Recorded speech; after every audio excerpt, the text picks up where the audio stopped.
한국은 미국이 시키는 대로 해야죠. 철수하라면 철수해야 되는 겁니다. 작년 미국에서 벌어진 드론 사고에서 한국이 큰 수모를 당한 사실을 알고 계세요? 무려 도심 한복판에서 화재 사건까지 일어났던 일을 진상조사 없이 한국에 규제를 가한 사건이 있었는데요. 사건의 실체가 밝혀지자 미국의 태도가 180도 바뀌었습니다. 한국을 응원하시는 분들은 구독, 좋아요 많이 눌러주시고 바로 시작하겠습니다. 2024년 11월 3일 토요일 오후 2시 47분 브루클린 파크 슬로프 지역의 평범한 주말 오후가 악몽으로 바뀌었습니다. 저는 그때 맨해튼의 연방항공청 사무실에서 다른 케이스 보고서를 검토하고 있었는데 이 사건이 제 인생을 완전히 뒤바꿔 놓을 줄은 상상도 못했어요. 첫 신고는 오후 2시 50분에 들어왔습니다. 브루클린 911 센터로 걸려온 급박한 목소리였죠. 7번가와 9번가 사이 프로스펙트 파크 근처에서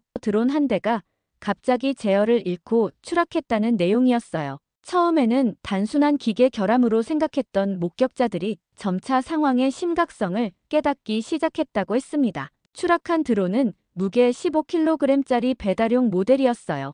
평소라면 커피와 샌드위치를 배달하며 하늘을 조용히 날아다니는 일상적인 존재였죠. 하지만 그날은 달랐습니다. 드론은 갑자기 비정상적으로 고도를 낮추더니 회전하며 주말 나들이객들로 붐비는 인도로 추락했거든요. 가장 안타까운 것은 인명피해였습니다. 37세의 건축가 마크 톰슨이 현장에서 즉사했어요. 그는 아내와 2살배기 딸과 함께 공원을 산책하던 중이었습니다. 드론의 날카로운 프로펠러가 그의 목 부위를 직격했고 구급차가 도착했을 때는 이미 늦었어요. 주변에 있던 시민 6명도 크고 작은 부상을 입었습니다. 특히 한 노인은 드론 파편에 맞아 중상을 입고 병원으로 이송됐죠. 현장은 순식간에 아수라장이 되었습니다. 혈흔과 드론 파편들이 인도에 흩어져 있었고 목격자들은 충격에 빠진 채 떨고 있었어요. 소방서와 경찰이 현장을 통제했지만 이미 수십 명의 시민들이 스마트폰으로 현장을 촬영하고 있었습니다.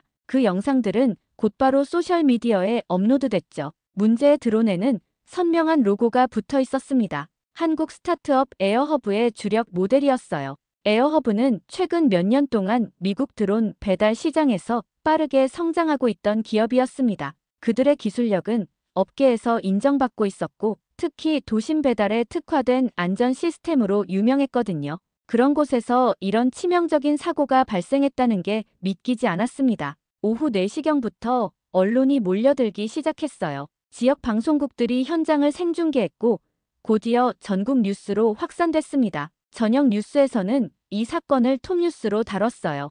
특히 보수 성향의 뉴스 채널에서는 한국 드론, 미 도심서 테러급 사고라는 자극적인 제목을 달고 보도했습니다. 그리곤 전문가라고 소개된 사람들이 나와서 외국산 드론의 안전성에 대해 의문을 제기했습니다. 순식간에 전국적인 이슈가 되었죠. 저는 사무실에서 이런 보도들을 지켜보며 불안한 마음이 들었어요. 에어허브는 단순한 스타트업이 아니었습니다. 그들은 미국 민간 물류망 확대의 핵심 파트너였거든요.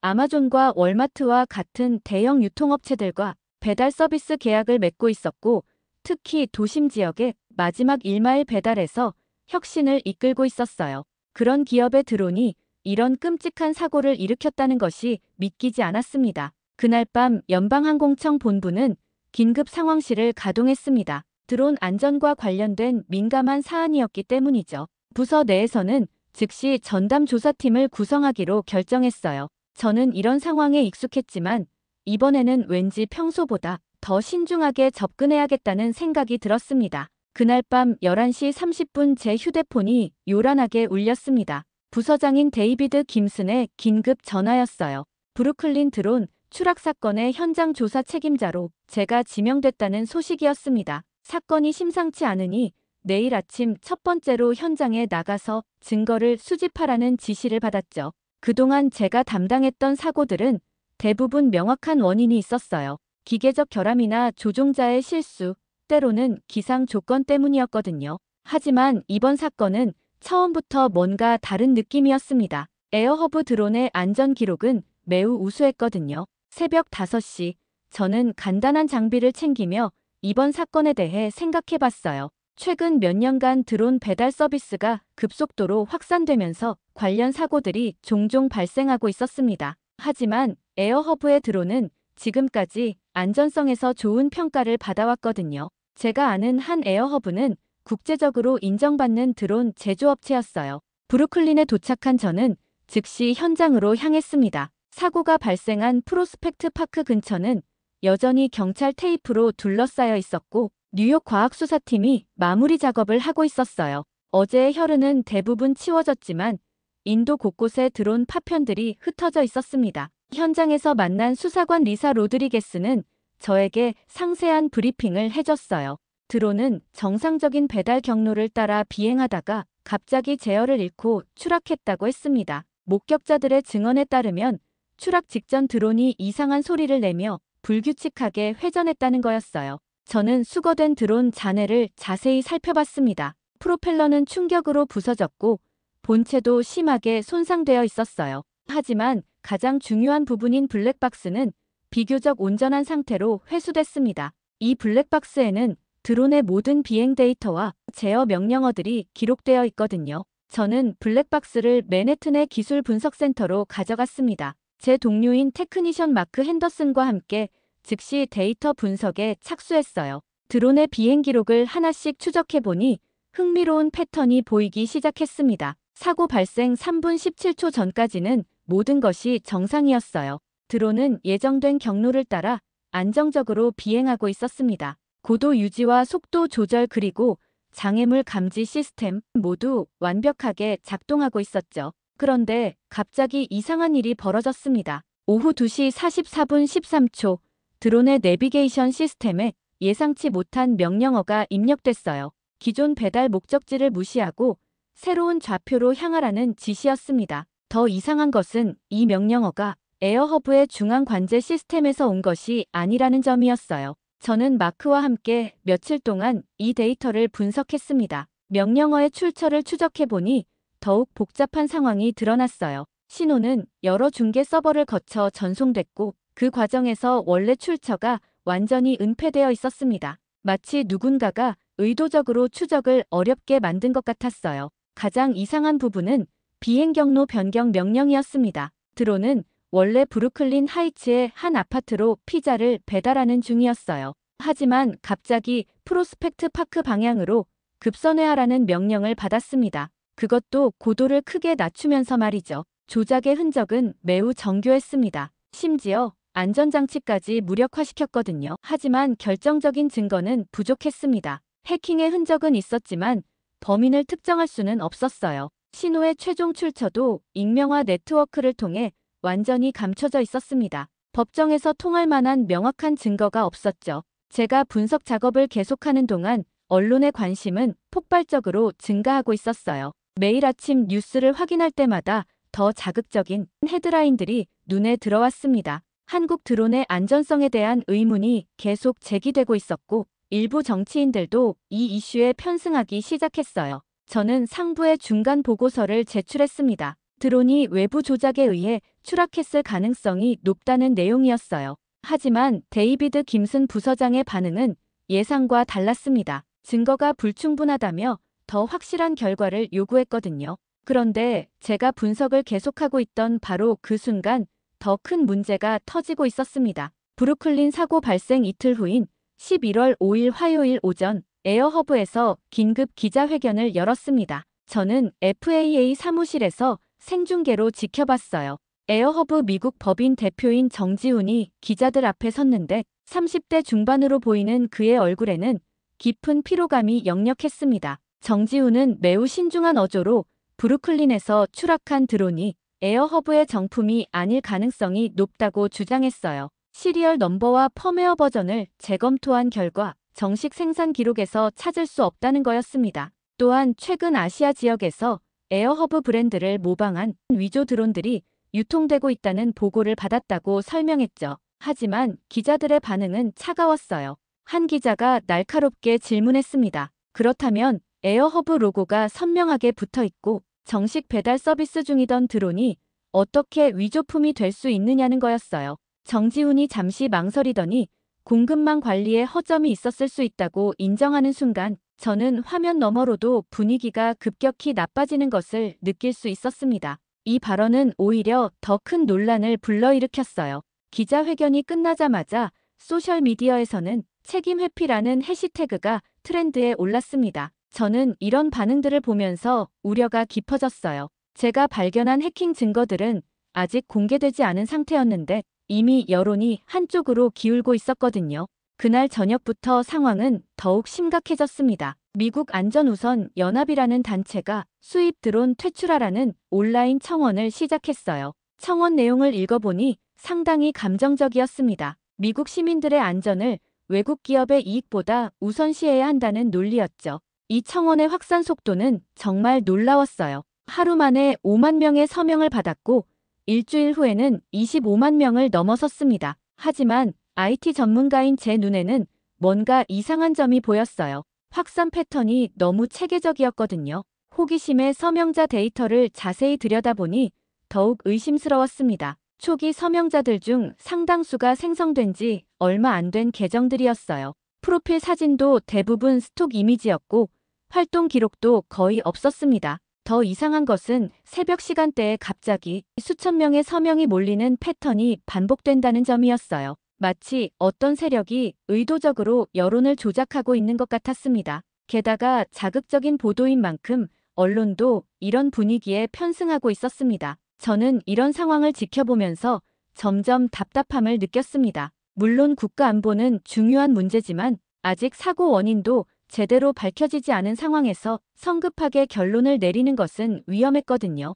특히 온라인에서 벌어지고 있는 여론 조작의 징후들이 더욱 우려스러웠어요. 과학적 사실보다는 감정적 반응과 정치적 계산이 앞서가고 있다는 느낌이었습니다. 더 걱정스러운 것은 한국에 대한 일반적인 불신이 확산되고 있다는 점이었어요. 온라인 커뮤니티에서는 한국 기업들의 과거 사례들을 들먹이며 비판하는 글들이 늘어나고 있었고 심지어 에어허브와 전혀 관련 없는 한국 기업들까지 피해를 보기 시작했습니다. 일부 소비자들이 한국산 제품 불매를 선언하는 일까지 벌어졌죠. 제가 여전히 기술적 분석을 계속하고 있던 바로 그때 상황을 더욱 복잡하게 만들 새로운 사건이 터졌습니다. 휴스턴에서 또 다른 드론 추락 사고가 발생했다는 소식이었어요. 설마 하는 마음이었지만 곧이어 확인된 정보는 제 우려를 현실로 만들었어요. 휴스턴 다운타운 지역에서 추락한 드론 역시 에어허브 모델이었습니다. 다행히 이번에는 인명피해는 없었지만 드론이 떨어진 곳이 초등학교 운동장 바로 옆이었어요. 만약 아이들이 체육 시간이었다면 끔찍한 일이 벌어질 뻔했습니다. 지역 뉴스에서는 즉시 이 사건을 보도했고 학부모들의 분노가 폭발했어요. 저는 즉시 휴스턴 현지 사무소에 연락을 취했습니다. 현장 조사관인 제니퍼 로페즈에게 상세한 정보를 요청했어요. 그녀가 전해준 내용은 브루클린 사건과 놀라울 정도로 유사했습니다. 드론이 정상적으로 비행하다가 갑자기 제어를 잃고 추락했다는 거였어요. 심지어 같은 날 저녁 시카고에서도 유사한 사고가 발생했어요. 이번에는 미시간 호수 근처 공원에서였습니다. 또다시 에어허브 드론이었고 또다시 설명할 수 없는 추락이었죠. 시카고 사고에서는 조깅하던 시민 한 명이 경상을 입었습니다. 저는 그날 밤 잠을 이룰 수 없었어요. 3번의 사고가 모두 우연의 일치일 가능성은 거의 없었거든요. 브루클린에서 발견했던 해킹 흔적들이 머릿속을 맴돌았습니다. 누군가가 체계적으로 에어허브 드론을 공격하고 있는 것은 아닐까 하는 의심이 확신으로 바뀌고 있었어요. 다음 주 월요일, 저는 상부에 긴급 보고를 올렸습니다. 3건의 사고가 모두 연관되어 있을 가능성이 높으며 체계적인 사이버 공격일 수 있다고 주장했어요. 하지만 데이비드 김슨 부서장의 반응은 예상과 달랐습니다. 그는 아직 확실한 증거가 부족하다며 성급한 결론을 내리지 말라고 했어요. 김슨 부서장은 저에게 말했습니다. 현재 정치적 상황을 고려할 때 에어허브를 옹호하는 듯한 발언은 조심해야 한다는 거였어요. 의회와 언론에서 이미 외국산 드론의 안전성에 대해 강하게 문제 제기를 하고 있는 상황에서 FAA가 반대 방향의 의견을 내는 것은 부담스럽다는 입장이었습니다. 그런데 11월 12일 화요일 상황은 더욱 심각해졌습니다. 샌디에이고에서 4번째 사고가 발생한 거예요. 이번에는 정말 큰 문제였습니다. 추락한 드론이 주유소 근처에 떨어져 작은 화재가 발생했거든요. 소방대가 빠르게 진압해서 대형 사고는 막았지만 주유소 직원 한 명이 화상을 입고 병원에 실려갔어요.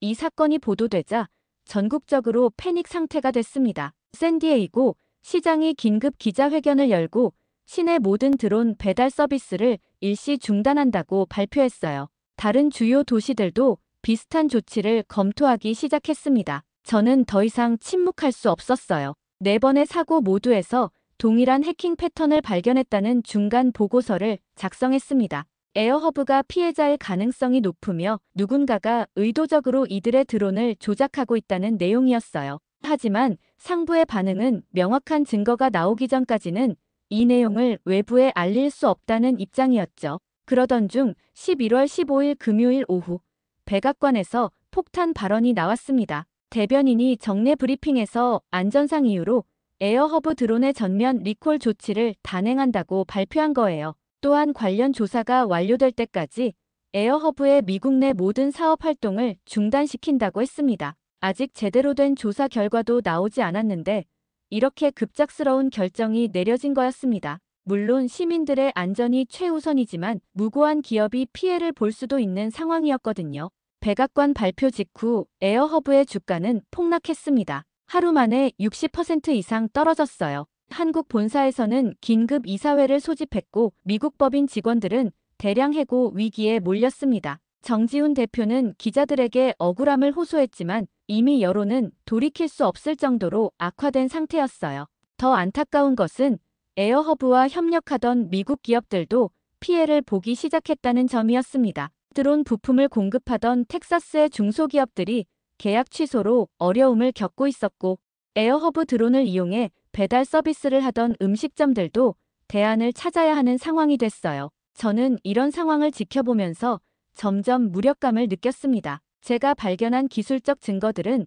분명 에어허브의 무고함을 입증하고 있었는데 정치적 판단이 과학적 사실을 압도하고 있었거든요. 하지만 동시에 포기할 수는 없었어요. 진실은 반드시 밝혀져야 한다고 생각했습니다. 그런데 11월 16일 토요일 오전 10시 제 휴대폰에 낯선 번호로 전화가 걸려왔습니다. 평소라면 받지 않았을 텐데 그때는 왠지 받아야 할 것 같은 느낌이 들었어요. 전화기 너머로 들린 목소리는 침착하면서도 절박했습니다. 에어허브 미국 법인 대표 정지훈이었어요. 정지훈은 제게 직접 만나서 이야기할 수 있는지 물었습니다. 자신들이 준비한 자료를 보여주고 싶다는 거였어요. 저는 잠시 망설였습니다. 공식적인 조사가 진행 중인 상황에서 피조사, 기업의 대표와 사적으로 만나는 것이 적절한지 확신이 서지 않았거든요. 하지만 그의 목소리에서 느껴지는 간절함을 무시할 수 없었어요. 우리는 워싱턴 DC 다운타운의 한 조용한 카페에서 만나기로 했습니다. 정지훈이 먼저 와서 기다리고 있었는데 실제로 본 그는 텔레비전에서 봤던 것보다 훨씬 지쳐 보였어요. 30대 중반의 그는 분명 젊은 나이였지만 지난 며칠간의 스트레스가 얼굴에 고스란히 드러나 있었습니다. 정지훈은 저에게 노트북을 펼쳐 보이며 말했어요. 사고가 발생한 날들을 전후로 에어허브 본사 서버에 지속적인 해킹 시도가 있었다는 거였습니다. 그들의 보안팀이 탐지한 로그를 보여주면서 이것이 단순한 우연이 아니라고 주장했어요. 특히 브루클린 사고 발생 6시간 전부터 서버 침입 시도가 급격히 증가했다는 데이터가 인상적이었습니다. 더 흥미로운 것은 해킹 시도의 패턴이었어요. 공격자들은 드론의 비행 제어 시스템에 접근하려고 시도하고 있었습니다. 특히 안전 프로토콜을 우회할 수 있는 백도어를 찾고 있는 것 같았어요. 정지훈은 이런 공격이 매우 정교하고 전문적이라고 설명했습니다. 일반적인 해커들의 수준을 훨씬 뛰어넘는 기술력이었다는 거죠. 정지훈은 또한 한국 본사의 사이버 보안 전문가에게 도움을 요청했다고 말했어요. 그 전문가가 며칠 내에 미국으로 올 예정인데 함께 조사해 볼 수 있는지 물었습니다. 저는 이 제안에 대해 신중하게 생각해 봤어요. 공식적인 절차를 거치지 않고 외부 전문가와 협력하는 것은 규정 위반일 수 있었거든요. 하지만 동시에 지금까지의 조사 과정에서 느꼈던 한계도 생각났습니다. 저 혼자서는 해킹의 전체적인 그림을 파악하기 어려웠어요. 더군다나 정치적 압력 때문에 충분한 시간과 자원을 확보하기도 힘든 상황이었습니다. 외부의 도움이 필요할 때였죠.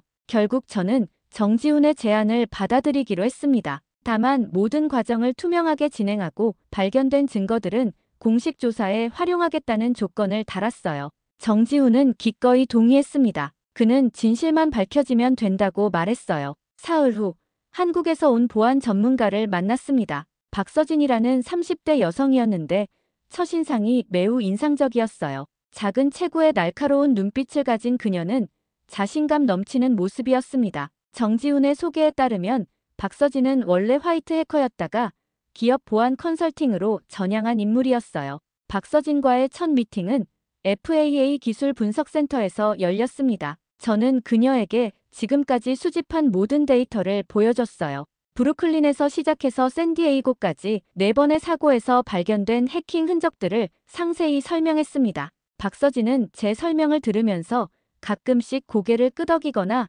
날카로운 질문을 던졌어요. 그녀가 제 분석을 검토한 후 내린 결론은 충격적이었습니다. 제가 놓치고 있던 중요한 단서가 있다는 거였어요. 해킹의 흔적이 드론 자체에만 있는 것이 아니라 미국 내 인프라에도 남아있을 가능성이 높다는 분석이었습니다. 특히 드론들이 통신하는 중계 서버들을 자세히 살펴봐야 한다고 조언했어요. 박서진의 접근 방식은 제가 생각지 못했던 관점이었습니다. 저는 주로 드론 자체의 로그 데이터에 집중했는데 그녀는 전체적인 네트워크 구조를 보고 있었어요. 해커들이 드론을 조작하기 위해서는 반드시 미국 내 어딘가의 서버를 거쳐야 한다는 논리였습니다. 첫 번째 작업은 드론들이 사용하는 통신 프로토콜을 분석하는 것이었습니다. 박서진은 놀라운 속도로 데이터를 해석해 나갔어요. 제가 며칠 동안 씨름했던 암호화된 로그 파일들을 몇 시간 만에 해독해내는 모습을 보며 감탄했습니다. 역시 전문가는 달랐어요.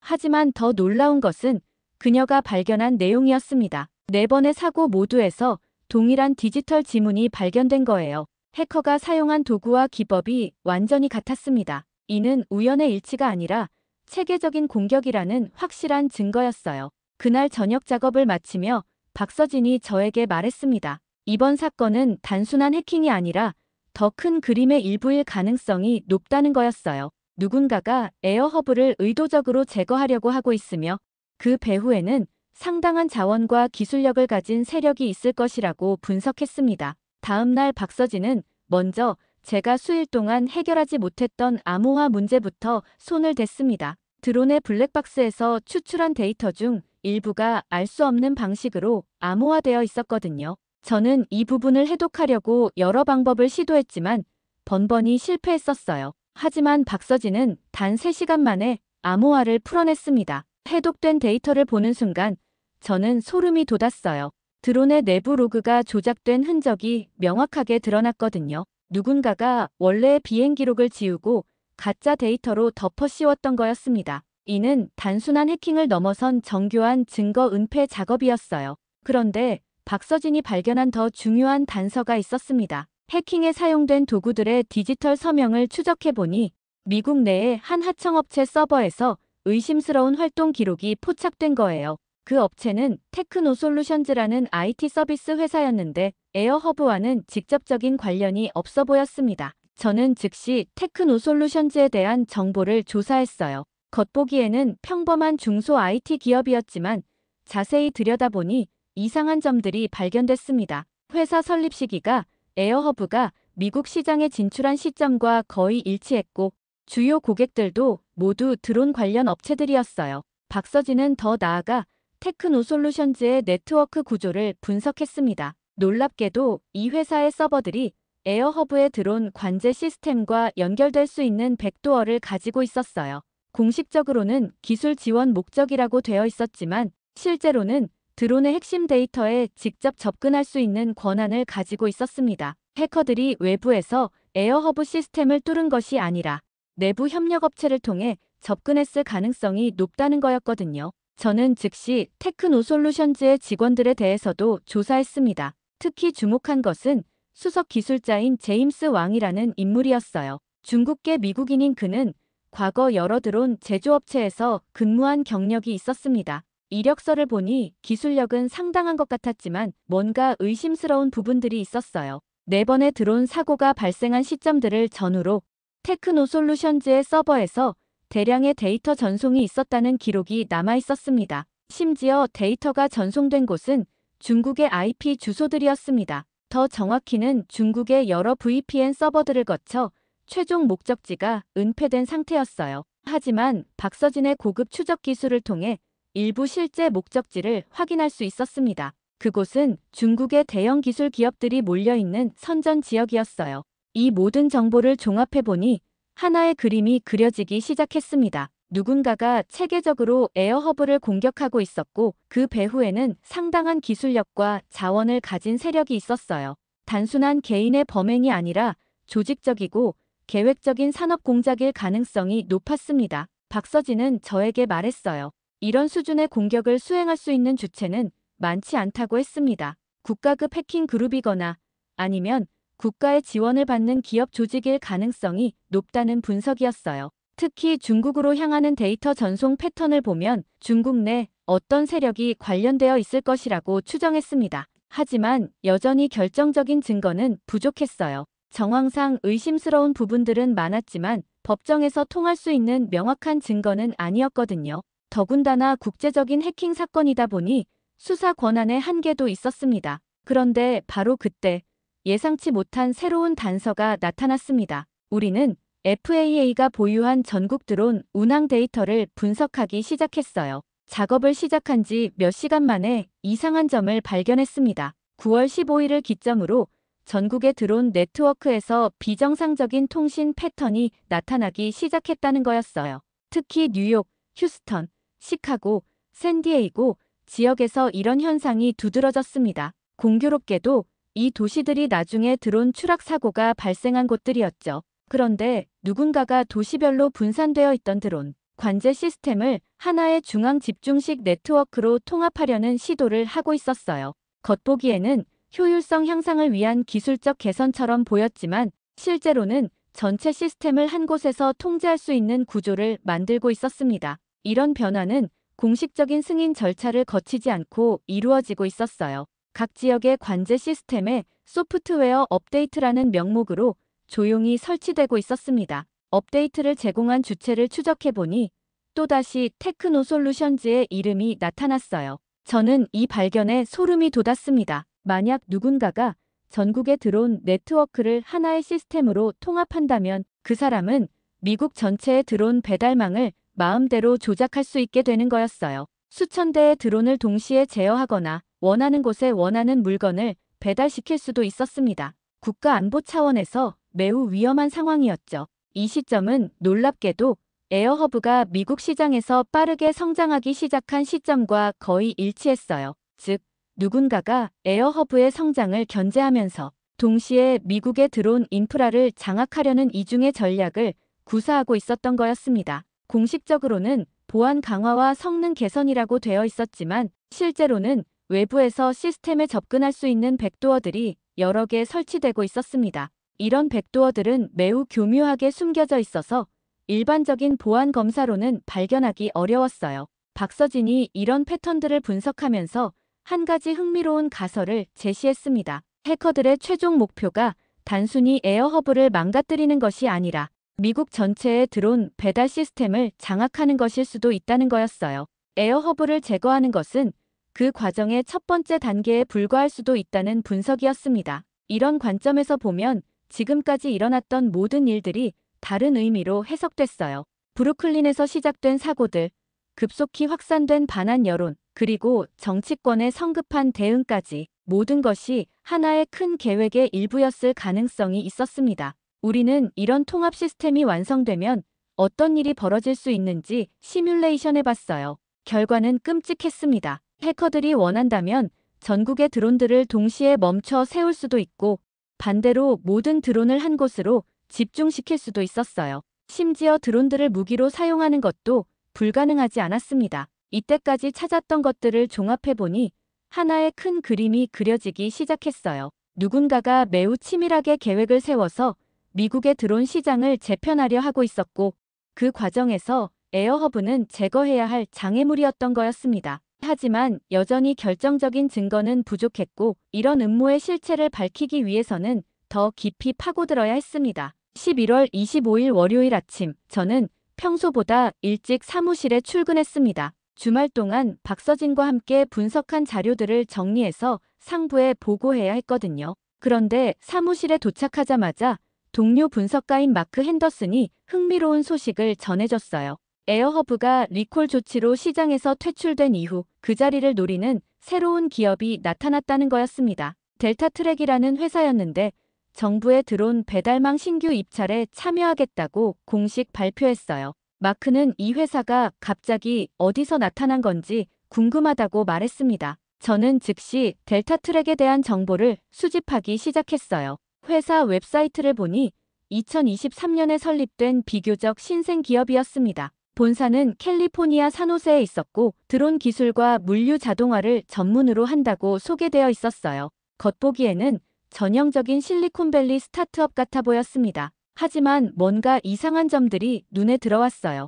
2023년에 설립된 신생 기업치고는 너무 빨리 성장했다는 거였습니다. 이미 여러 도시에서 시범 서비스를 운영하고 있었고 정부 입찰에 참여할 만한 기술력과 자본력을 갖추고 있었어요. 일반적으로 드론 기술 개발에는 최소 3년이 넘는 시간이 필요한데 델타트랙은 어떻게 이렇게 빨리 준비를 마쳤을까요? 더 이상한 것은 델타트랙의 기술 스펙이었습니다. 회사 자료를 보니 에어허브와 놀라울 정도로 유사한 기술을 사용하고 있었어요. 드론 디자인, 배터리 시스템, 심지어 소프트웨어 인터페이스까지 거의 비슷했습니다. 마치 에어허브의 기술을 그대로 베낀 것 같은 느낌이었어요. 저는 델타트랙의 임직원 정보도 조사해봤습니다. 대부분이 중국계 미국인들이었고 특히 기술 담당 임원들의 이력이 흥미로웠어요. 그들 중 상당수가 과거 중국의 대형 기술 기업들에서 근무한 경험이 있었습니다. 물론 이것 자체는 문제가 될 것은 없지만 현재 상황에서는 의심스러운 부분이었어요. 그런데 정말 놀라운 발견이 있었습니다. 델타트랙의 핵심 기술 담당자 중 한 명이 바로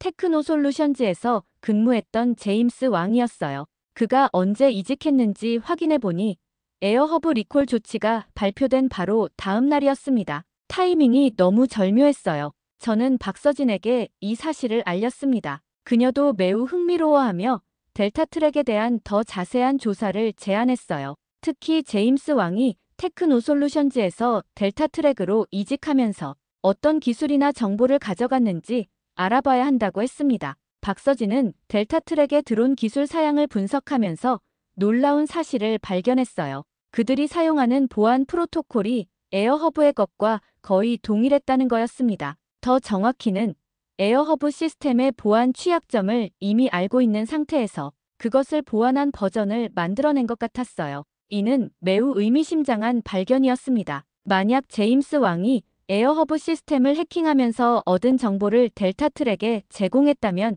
그들은 경쟁사의 기술을 완전히 파악한 채로 시장에 진입할 수 있었을 거예요. 이는 엄청난 경쟁 우위였습니다. 저는 이런 의심을 확인하기 위해 제임스 왕의 개인정보를 더 자세히 조사했어요. 그의 과거 이력을 보니 몇 가지 흥미로운 패턴이 발견됐습니다. 그는 항상 드론 관련 기업들에서 근무했는데 그가 다녔던 회사들이 이후에 중국 기업에 인수되거나 중국 시장에 진출하는 경우가 많았어요. 더 우려스러운 것은 제임스 왕이 과거에 기술 유출 의혹으로 조사를 받은 적이 있다는 사실이었습니다. 2019년에 FBI가 그를 산업 스파이 혐의로 조사했지만 결정적인 증거 부족으로 기소되지 않았어요. 하지만 이런 전력을 가진 사람이 다시 민감한 기술 분야에서 일하고 있다는 것은 우려스러웠습니다. 가설이 어느 정도 완성되었어요. 델타트랙이 단순한 경쟁사가 아니라 에어허브를 제거하기 위한 계획의 일부일 가능성이 높다는 거였어요. 먼저 해킹을 통해 에어허브를 무너뜨리고 그 자리를 델타트랙이 차지하는 것이 애초 계획이었을 수도 있었습니다. 하지만 여전히 결정적인 증거는 부족했어요. 정황상 의심스러운 부분들은 많았지만 법적으로 문제 삼을 수 있는 수준은 아니었습니다. 더군다나 델타트랙은 이미 정부 입찰에 참여할 자격을 갖춘 합법적인 기업이었거든요. 그런데 바로 그때 박서진이 델타트랙의 배후에 숨어있는 더 큰 세력의 존재를 알려주는 결정적인 단서를 발견했습니다. 델타트랙의 자본 구조를 파헤치던 중 놀라운 사실을 발견했다는 거였습니다. 즉시 만나자고 해서 저는 점심시간에 평소 가던 카페로 향했어요. 박서진은 노트북을 펼치며 복잡한 기업 관계도를 보여줬습니다. 델타 트랙의 투자자 구조를 추적한 결과였어요. 겉보기에는 미국의 여러 벤처 캐피털과 개인 투자자들이 출자한 것처럼 보였지만 실제로는 훨씬 복잡한 구조로 되어 있었습니다. 가장 큰 지분을 차지하고 있는 것은 퍼시픽 이노베이션 펀드라는 투자 회사였어요. 이 회사는 케이만 제도에 설립된 법인이었는데 박서진이 더 깊이 파고들어 보니 그 배후에 중국 국영 투자 펀드의 자금이 흘러들어가고 있다는 것을 발견했습니다. 여러 단계의 페이퍼 컴퍼니를 거쳐 자금 출처가 교묘하게 은폐되어 있었어요. 더 놀라운 것은 퍼시픽 이노베이션 펀드가 델타 트랙에만 투자한 것이 아니라는 점이었습니다. 미국 내 여러 드론 관련 스타트업들에 투자하고 있었는데 대부분이 중국계 기술자들이 핵심 역할을 하는 기업들이었어요. 마치 미국 드론 시장에 중국 자본이 체계적으로 침투하고 있는 것 같았습니다. 박서진은 또 다른 중요한 발견을 공유했어요. 델타 트랙의 기술 책임자로 새로 영입된 리차드 첸이라는 인물에 대한 정보였습니다. 중국계 미국인인 그는 과거 산업 스파이 혐의로 기소유예 처분을 받은 전력이 있었어요. 2018년 중국 기업에 미국의 반도체 기술을 유출한 혐의였지만 증거 부족으로 실형은 면했다고 했습니다. 리차드 첸의 이력을 더 자세히 보니 매우 의심스러운 패턴이 보였어요. 그는 항상 미국의 첨단 기술 기업에 취업한 후 핵심 기술을 습득하고 나서 중국 관련 프로젝트로 이직하는 패턴을 반복했습니다. 마치 의도적으로 기술 정보를 수집하는 역할을 하고 있는 것 같았어요. 저는 이런 정보들을 들으면서 점점 더 큰 그림이 보이기 시작했습니다. 델타 트랙이 단순한 스타트업이 아니라 중국의 기술 패권 전략의 일환으로 만들어진 기업일 가능성이 높았어요.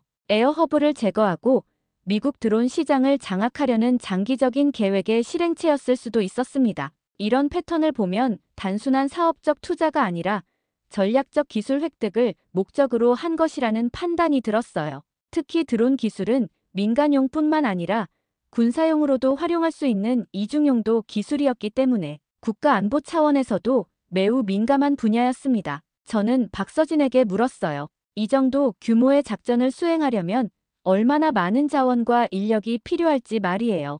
박서진의 답변은 충격적이었습니다. 최소 수십억 달러의 자금과 수백 명의 전문 인력이 필요할 것이라고 추정했어요. 이는 개별 기업이나 조직의 능력을 훨씬 뛰어넘는 국가급 프로젝트 규모였습니다. 중국이 자국의 기술 수준을 높이기 위해 해외 기술을 체계적으로 습득하는 전략이라는 거였습니다. 합법적인 투자와 인수합병을 통해서도 하고 때로는 불법적인 방법도 동원한다고 했어요. 저는 이 모든 정보를 종합하면서 에어허브 사건의 진정한 의미를 깨달았습니다. 이는 단순한 기업 간 경쟁이 아니라 미국과 중국 간의 기술 패권 경쟁의 축소판이었어요.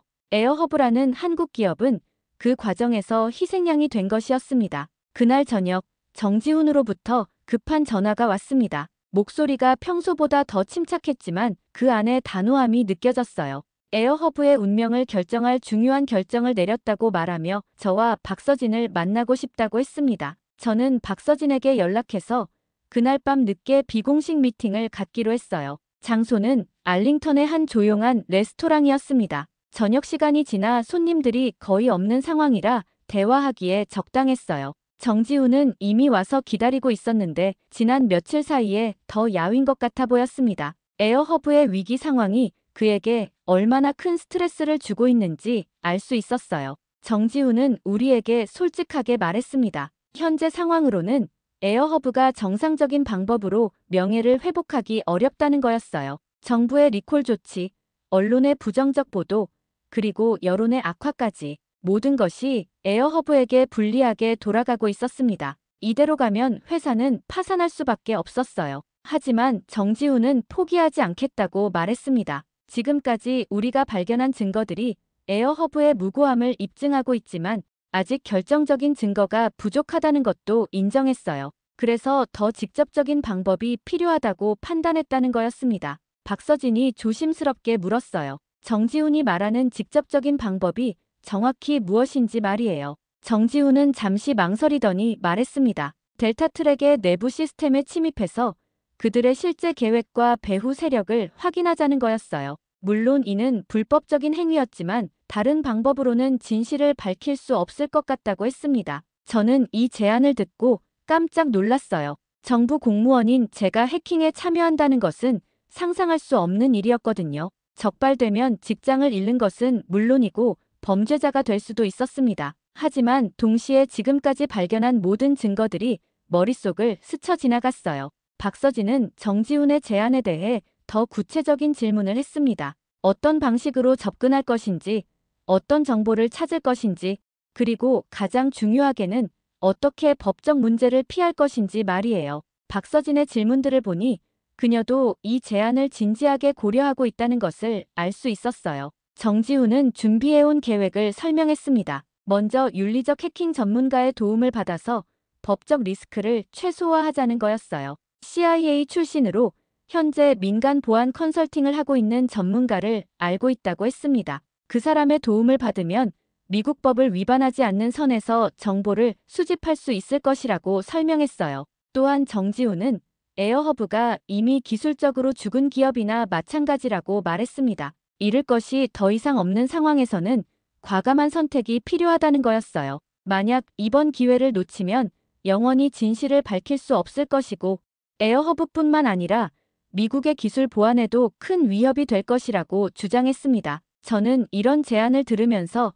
복잡한 심정이었어요. 한편으로는 정의감이 끌어올랐습니다. 무고한 기업이 억울하게 매장당하고 그 배후에 있는 진짜 범인들은 오히려 이익을 보고 있는 상황이었거든요. 하지만 다른 한편으로는 공무원으로서의 의무와 법적 책임이 걱정됐어요. 박서진이 저에게 말했습니다. 이번 일이 단순히 에어허브만의 문제가 아니라고 했어요. 만약 델타트랙과 그 배후 세력의 계획이 성공한다면 미국의 다른 기술 기업들도 비슷한 피해를 볼 수 있다는 거였습니다. 이는 국가 안보와 직결되는 문제라고 강조했어요. 저는 오랫동안 고민했습니다. 7년간 FAA에서 근무하면서 항상 규정과 절차를 준수해왔는데 이제 그것을 어겨야 하는 상황에 놓인 거였어요. 하지만 동시에 제가 발견한 모든 증거들이 에어허브의 무고함을 가리키고 있었고 진짜 범인들은 여전히 자유롭게 활동하고 있었습니다. 12월 2일 월요일 오후 우리는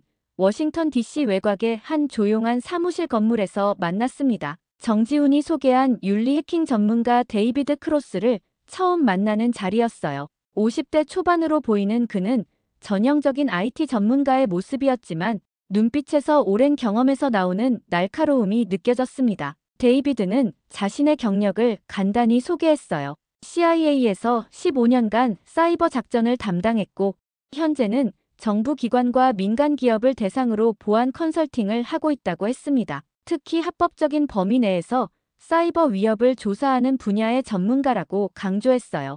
그의 말을 들으니 우리가 계획하고 있는 일에 대한 법적 우려가 조금 줄어들었습니다. 우리는 체계적인 계획을 세웠어요. 먼저 델타트랙에 공개된 모든 정보를 수집하고 분석하는 것부터 시작하기로 했습니다. 회사 웹사이트, 보도자료, 직원들의 소셜미디어, 특허 출원 기록 등 공개적으로 접근 가능한 모든 데이터를 종합하는 거였어요. 작업을 시작한 지 몇 시간 만에 첫 번째 중요한 발견이 있었습니다. 델타트랙 직원들의 링크드인 프로필을 분석하던 중 상당수가 과거에 중국의 동일한 기술 기업에서 근무한 경험이 있다는 것을 발견한 거예요. 더 흥미로운 것은 그들이 모두 비슷한 시기에 미국으로 이주했고 거의 동시에 델타트랙에 합류했다는 점이었습니다. 그들 대부분이 드론 제어 시스템과 사이버 보안 분야의 전문가들이었습니다. 특히 에어허브가 사용하는 것과 동일한 기술 스택에 정통한 사람들이었어요. 이는 우연의 일치라기에는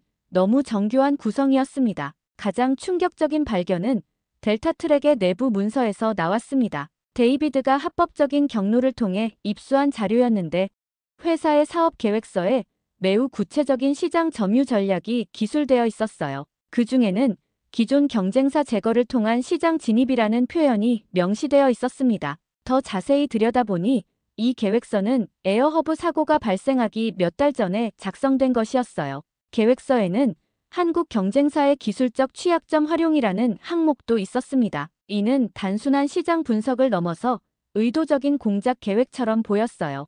게다가 델타트랙이 계획하고 있는 드론 배송 네트워크는 단순한 물류 서비스가 아니었어요. 실시간으로 도시 전체의 배송 패턴과 위치 정보를 수집해서 중앙에서 분석하는 시스템이었습니다. 이런 시스템이 완성되면 어떤 일이 가능한지 상상해보니 소름이 돋았어요. 누가 언제 어디서 무엇을 주문하는지, 각 가정의 생활 패턴은 어떤지, 심지어 정부 관련 시설의 보안 현황까지 파악할 수 있게 되는 거였습니다. 이는 상업적 목적을 넘어선 국가급 감시 시스템이었어요. 그들은 단순히 드론 배송 시장에서 돈을 벌려는 것이 아니라 미국 전체의 물류 네트워크를 장악해서 거대한 정보 수집 시스템을 구축하려는 거였습니다. 에어허브를 제거한 것은 그 첫 번째 단계에 불과했어요. 12월 8일 목요일 오전 10시 미 상원정보위원회 청문회가 열렸습니다. 저는 증인석에 앉아 있으면서 긴장감을 감출 수 없었어요.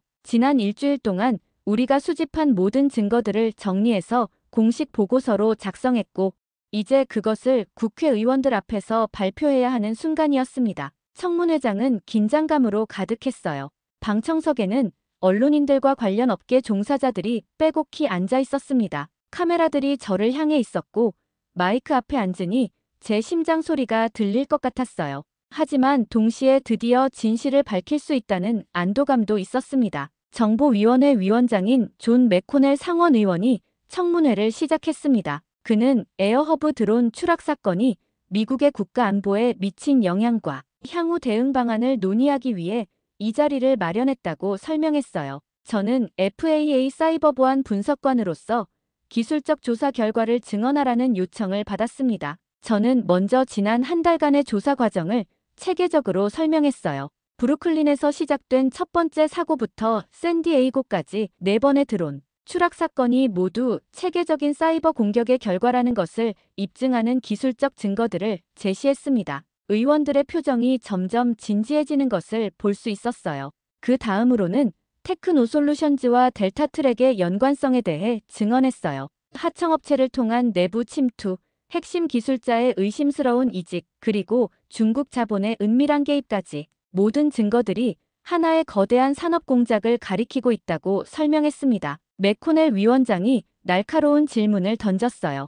이런 주장을 뒷받침할 수 있는 확실한 증거가 있느냐는 거였습니다. 저는 준비해온 자료들을 제시했어요. 델타트랙의 기업 구조 분석, 중국 국영 투자펀드와의 연결고리, 그리고 가장 결정적으로는 그들의 내부 사업 계획서였습니다. 델타트랙의 사업 계획서가 공개되자 청문회장이 술렁거렸어요. 기존 경쟁사 제거를 통한 시장 진입이라는 표현과 한국 경쟁사의 기술적 취약점 활용이라는 구체적인 계획이 명시되어 있었거든요. 이는 단순한 경쟁이 아니라 의도적인 파괴 공작이었다는 명백한 증거였습니다. 공화당의 마크 루비오 상원의원이 강하게 반응했습니다. 외국 세력이 미국의 핵심 인프라에 침투해서 감시 시스템을 구축하려 했다는 것은 용납할 수 없는 일이라고 분노를 표했어요. 즉시 관련 기업들에 대한 전면적인 조사가 필요하다고 주장했습니다. 청문회 중간에 긴급 뉴스가 전해졌어요.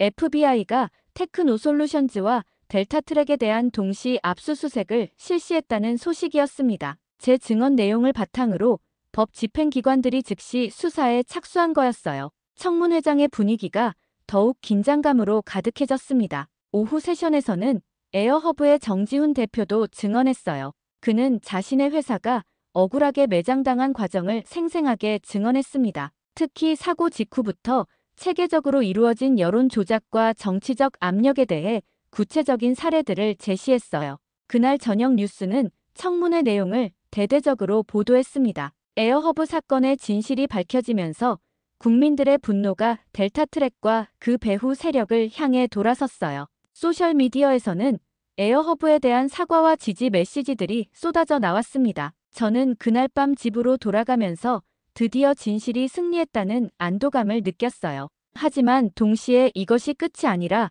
새로운 시작이라는 것도 알고 있었습니다. 12월 12일 월요일 상원 청문회 이후 일주일 만의 상황은 극적으로 바뀌었습니다. FBI의 압수수색 결과 델타트랙과 테크노솔루션즈에서 결정적인 증거들이 쏟아져 나왔어요. 제임스 왕과 리차드 첸의 개인 컴퓨터에서 중국 본토와 주고받은 기밀 통신 기록들이 발견된 거였습니다. 가장 충격적인 것은 그들이 단순히 에어허브만을 타겟으로 한 것이 아니라는 사실이었어요. FBI가 확보한 문서들에 따르면 미국 내 주요 기술 기업들의 리스트가 있었고 각각에 대한 구체적인 공작 계획이 수립되어 있었습니다. 에어허브는 그중 첫 번째 실험 대상이었을 뿐이었어요. 12월 15일 목요일 법무부는 델타트랙에 대해 반독점법 위반 혐의로 기소했습니다. 동시에 제임스 왕과 리차드 첸을 포함한 핵심 인물들은 사이버 공격 혐의와 산업 스파이 혐의로 구속됐어요. 수사 과정에서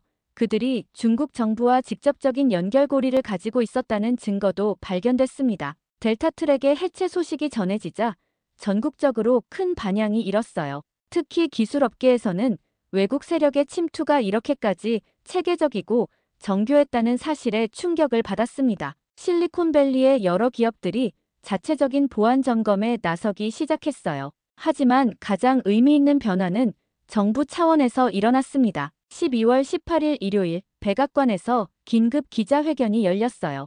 대통령이 직접 나서서 에어허브 사건에 대해 공식 사과하는 자리였습니다. 저는 텔레비전을 통해 이 역사적인 순간을 지켜봤어요. 대통령은 매우 진중한 표정으로 말했습니다. 미국 정부가 충분한 조사 없이 성급하게 판단을 내렸고 그 과정에서 무고한 기업과 개인들이 피해를 보게 되었다고 인정했어요. 특히 한국이라는 중요한 동맹국의 기업이 부당한 대우를 받은 것에 대해 깊이 사과한다고 밝혔습니다. 더 나아가 대통령은 이번 사건을 통해 중요한 교훈을 얻었다고 말했어요. 만약 한국의 전문가들이 나서서 진실을 밝혀주지 않았다면 미국은 더 큰 국가적 위기에 직면했을 것이라고 인정했습니다. 박서진과 같은 한국의 사이버 보안 전문가들의 도움이 없었다면 델타트랙의 감시 시스템 구축 계획을 막을 수 없었을 것이라고 강조했어요. 대통령의 발언 중 가장 인상적이었던 부분은 한미기술 협력의 중요성을 언급한 대목이었습니다. 이번 사건은 우리에게 진정한 동맹의 의미를 일깨워 주었습니다. 한국은 단순한 경제 파트너가 아니라 자유민주주의 가치를 공유하는 기술 동맹국입니다. 앞으로 양국 간 기술 협력을 더욱 강화해 나가겠습니다라고 선언했어요. 이 발언은 국제적으로도 큰 주목을 받았습니다. 특히 중국이 기술 패권을 놓고 벌이고 있는 다양한 공작들에 대응하기 위해서는 민주주의, 국가들 간의 연대가 필수적이라는 메시지로 해석됐어요. 12월 20일 수요일에는 더욱 구체적인 후속 조치들이 발표됐어요. 국토안보부가 중국과의 기술 공급망에 대한 전면적인 재검토에 착수한다고 발표했습니다. 특히 드론, 인공지능, 반도체 등 핵심 기술 분야에서 중국 기업들의 미국 시장 진출을 더욱 엄격히 심사하겠다고 밝혔어요. 동시에 상무부는 신뢰할 수 있는 동맹국들과의 기술 협력을 확대하는 새로운 정책을 발표했습니다. 한국과 함께 기술 동맹 네트워크를 구축해서 중국의 기술 침투에 공동 대응하겠다는 계획이었어요. 이는 단순한 경제 협력을 넘어선 안보 차원의 파트너십이었습니다. 에어허브의 복귀도 순조롭게 진행됐어요.